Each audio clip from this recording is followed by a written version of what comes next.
తెలంగాణలో స్థానిక సంస్థల ఎన్నికలకి కోర్టు అయితే బ్రేక్ వేసింది.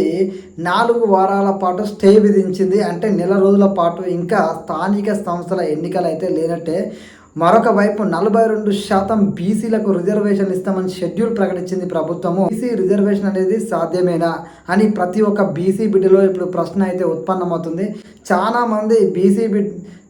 మంది బీసీలు ఖచ్చితంగా ఎన్నికల్లో రిజర్వేషన్ వచ్చింది, పోటీ చేయాలని చాలా ఆసక్తిగా ఎదురు చూసారు. మళ్ళీ కోర్టు స్టే విధించింది. 4 వారాల తర్వాత తీర్పు మరి బీసీ రిజర్వేషన్లకు సానుకూలంగా ఉంటుందా? ఎన్నికలు అనేది బీసీ రిజర్వేషన్ వచ్చిన తర్వాత నిర్వహిస్తారా, లేదంటే యథావిధిగా ఇప్పుడున్న పద్ధతి ప్రకారమే గతంలో ఎట్లయితే నిర్వహించారో అట్లా నిర్వహిస్తారా? నిజంగానే ఇప్పుడు వచ్చినటువంటి బీసీ రిజర్వేషన్లు ఏవైతే ఉన్నాయో ఆ చోట్ల మళ్ళీ బీసీ రిజర్వేషన్లు వస్తాయా? గతంలో ఏ విధమైన రిజర్వేషన్ల ద్వారా నిర్వహించారో అదే విధంగా కొనసాగుతాయా?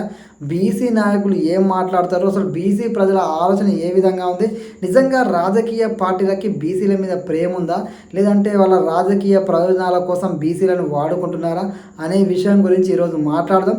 ప్రతి రాజకీయ పార్టీ ఏ విధంగా ఆలోచిస్తుంది, ఏ రాజకీయ పార్టీ ఏ విధంగా ఆలోచిస్తుంది బీసీల గురించి, అదేవిధంగా ఆయా రాజకీయ పార్టీల్లో ఉన్న బీసీ నాయకుల మాటలేంది, ప్రతిదీ మనం మాట్లాడుకుందాము. చలో టాపిక్లోకి వెళ్ళబోయే ముందు దయచేసి ఒక లైక్ ఇవ్వడం మర్చిపోకండి. వీడియో పూర్తి ఇవ్వండి. నచ్చితే మాత్రం మీ విలువైన కామెంట్ని తెలియజేయండి. అదేవిధంగా సబ్స్క్రైబ్ చేసుకోండి. చలో టాపిక్లోకి వెళ్దాము.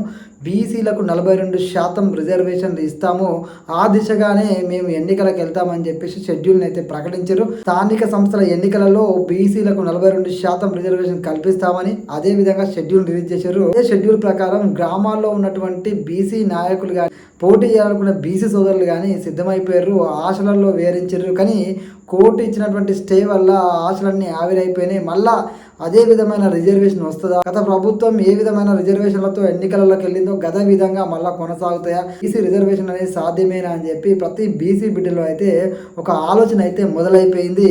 ప్రభుత్వం 42% రిజర్వేషన్ ఇస్తానగానే ప్రతి బీసీ బిడ్డ సంతోషపడడం, స్వాగతించండు. కానీ మనం ఒకటే ఆలోచన చేయాలి, ప్రతి రాజకీయ పార్టీ బీసీలను ఓటు బ్యాంకుగా చూస్తుందా అంటే ఓటు బ్యాంక్ అనే చూస్తుంది. ఎందుకంటే ఇప్పటిదాకా మనం చూసుకుంటే ఇన్నేళ్లలో ఎంతమంది బీసీ ముఖ్యమంత్రులు అయ్యారు, ఏ రాజకీయ పార్టీ బీసీని ముఖ్యమంత్రిని చేసింది, అదేవిధంగా ఏ రాజకీయ పార్టీ బీసీలకు పెద్దపీట వేసింది, ఎంతమంది మంత్రులను చేశారు. ఆ జనాభా ప్రతిపాదక వస్తే రాష్ట్రంలోనే బీసీలు అత్యధిక జనాభా అయినా ఎంతమందికి మంత్రి పదవులు ఇచ్చారు, ఎంతమందికి ఎమ్మెల్యే సీట్లు ఇచ్చారు. ప్రతి ఏటా ఎన్నికలు వస్తూనే పోతున్నాయి. ఎంత శాతం జనాభాకు తగ్గట్టుగా బీసీలకు ఎమ్మెల్యే టికెట్లు ఇచ్చిర్రా, పదవులు ఇచ్చిర్రా, మంత్రులను చేసిర్రా? అసలు ఎక్కడైనా ఆ జనాభాకు తగ్గట్టుగా రాజకీయ పార్టీలు బీసీలకు పెద్దపీట వేసిన ప్రతి బీసీ సోడు ఆలోచన చేయాలి. ఎందుకంటే ఖచ్చితంగా ఒక పార్టీ గొప్ప, ఇంకో పార్టీ తక్కువ అని కాదు. అన్ని రాజకీయ పార్టీలు బీసీలను ఓటు బ్యాంకు అని ఇప్పటిదాకా వాడుకునే. మీరు అవునన్నా కాదన్నా ఇది నిజం. ఎందుకంటే బీసీలందరూ కులాలుగా విడిపోయారు. వీళ్ళందరూ ఒక్క తాటి మీదకి అయితే అస్సలు రారు. ఒకవేళ వచ్చినా కూడా ఆ పార్టీలో ఉన్న బీసీ నాయకులతో మాట్లాడిస్తారు, ఈ పార్టీలో ఉన్న బీసీ నాయకులతో మాట్లాడిస్తారు.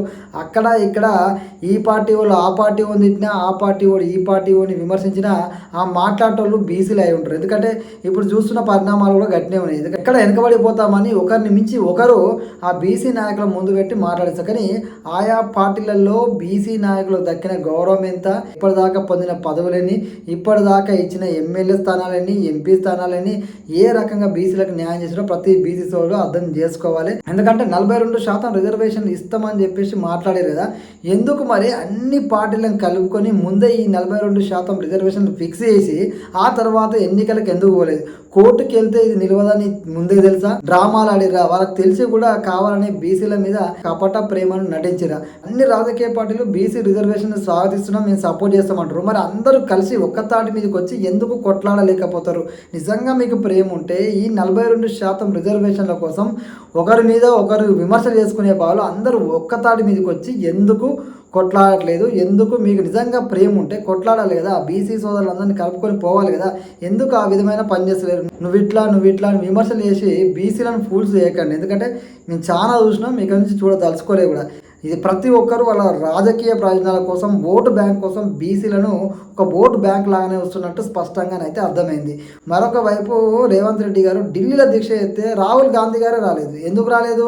ఇప్పటిదాకా సమాధానం లేదు. నిజంగా మీకు బీసీల మీద ప్రేమ ఉంటే ఆ రోజు ఢిల్లీ సాక్షిగా మీరు కొట్లాడినోళ్ళు మరి బీసీ రిజర్వేషన్లు పూర్తి చేసిన తర్వాతనే ఎందుకు ఎన్నికలకు పోలేదు? ముందే ఎందుకు ఎన్నికల షెడ్యూల్ని ప్రకటించారు? అసలు ఏం సందేశం ఇచ్చారు? బీసీ సోదరులందరినీ గందరగోళానికి గురి చేసినట్టుగా స్పష్టంగా కనబడుతుంది. రేవంత్ రెడ్డి గారు 42% రిజర్వేషన్ ఇస్తాను అనగానే వాళ్ళకి ఎక్కడ క్రెడిట్ పోతా అని చెప్పి మా సపోర్ట్ ఉంటుంది అంటారు. గట్టిగా మాట్లాడితే మా పార్టీ ఏమన్నా బీసీ రిజర్వేషన్ ఇస్తా అని చెప్పిందని వీళ్ళు మాట్లాడతారు. తిరుగుతూ ఆయన అందరూ ఒకటవుతారా? ఎందుకంటే బీసీ సంఘాలు అయితే బంధుకు పిలుపునిస్తామని చెప్పి ప్రకటన చేసినాయి. ఖచ్చితంగా బీసీ అందరూ కులాలను పక్కన పెట్టి ఒక్కతాటి మీదకి వస్తే ఈ తెలంగాణలో కాదు భారతదేశంలో బీసీల రాజ్యాధికారం అయితే చాలా అంటే చాలా సులభంగా ఉంటుంది. ఎందుకంటే బీసీల సంఖ్య బీసీల పోరాట పట్ల గట్లుంటుంది. ఎందుకంటే ఒక బీసీ సంఘాల తరపున ఎవరైనా పోటీ చేస్తే ఖచ్చితంగా మద్దతు తెలిపాల్సిన బాధ్యత ప్రతి బీసీ బిడ్డకు ఉంది.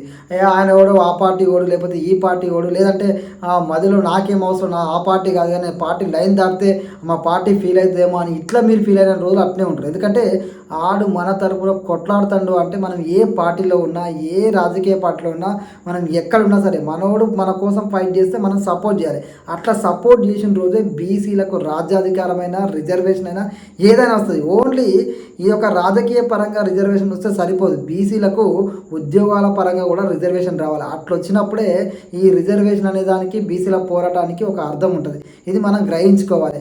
ఖచ్చితంగా మీరు ఏ రాజకీయ పార్టీనైనా ఉండండి, బీసీ సోదరులు ఎవరైనా సరే ఎక్కడ ఫైట్ చేసినా దానికి మద్దతు తెలపాల్సిన బాధ్యత మన మీద ఉంది. గతంలో మాదిరిగానే ఎలక్షన్స్ నిర్వహిస్తే పోటీ చేద్దాం అనుకున్న బీసీ సోదరులందరికీ అయితే నిరాశ మిగులుతుంది. ప్రతి రాజకీయ పార్టీ సపోర్టే అని చెప్తారు, కానీ అందులో ఉన్న మర్మాన్ని గ్రహించినంత కాలం బీసీలు మోసపోతూనే ఉంటారు. అది గుర్తుపెట్టుకోండి. ఒక రేవంత్ రెడ్డి గారు 42% రిజర్వేషన్ ఇచ్చిందని చెప్పేసి కోర్టు తీర్పు వ్యతిరేకంగా వచ్చిందని చెప్పి రేవంత్ రెడ్డి గారిను కాంగ్రెస్ పార్టీలో తప్పనడం కాదు. ప్రతి రాజకీయ పార్టీ ఆలోచన ఎట్లుంది? నిజంగా వాళ్ళు బీసీల మీద చిత్తశుద్ధితో ఉన్నారా, ప్రేమతో ఉన్నారా, లేదంటే వాళ్ళ స్వార్థ ప్రయోజనాల కోసం ఉన్నారా అనేది కూడా ఆలోచన చేయాలి. ఒక ఈ పార్టీ ఒక ఆ పార్టీ కాదు, బీసీలు అన్ని పార్టీలు ఉన్నారు. అన్ని పార్టీలలో ఇప్పుడు ముందుకొచ్చి మాట్లాడుతున్నది కూడా బీసీలే. ఇది గ్రహించాలి. మీరు చేయలేదు కాదు, మీరందరూ ఒక తాటి మీదకి వచ్చి ఎందుకు కొట్లాడుతలేరో ఒక్కసారి ఆలోచన చేయాలి. కోర్టు తీర్పు వచ్చింది కదా, రేపు బంద్ చేస్తున్నాం కదా, ఎల్లుండి మర్చిపోతా అంటే కుదరదు. ముఖ్యంగా కులాలుగా విడిపోయినటువంటి బీసీ సోదరులందరూ ఒక్క తాటి మీదకి వచ్చి నిలబడి కలబడి పోరాడితే సాధించలేదంటూ ఏది లేదు.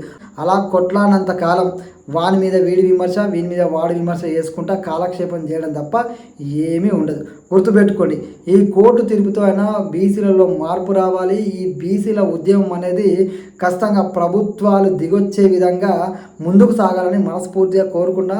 బీసీ సోడ్ అంటే వెనకబడ్డవాడు కాదు, అన్నిట్లో ముందుండేవాడు, కొట్లాడేవాడు, సాధించేవాడు, ఏదో ఒక రోజు రాజ్యాధికారాన్ని పొందేవాడు, ఆ సీఎం పిఎం సీట్లో కూర్చునేవాడు అని మనందరం నిరూపించేదాకా బీసీ సోదరుడు ఎక్కడ ఎలాంటి పోరాటం చేసినా మద్దతు తెలుపుదాం. అందరం కులాలను పక్కన పెట్టి కలిసికట్టుగా కొట్లాడదాం. కలిసి పోరాడితే సాధించలేదంటూ ఏది లేదు. ఇది మనం గుర్తుపెట్టుకోవాలి. జై హింద్, జై బీసీ.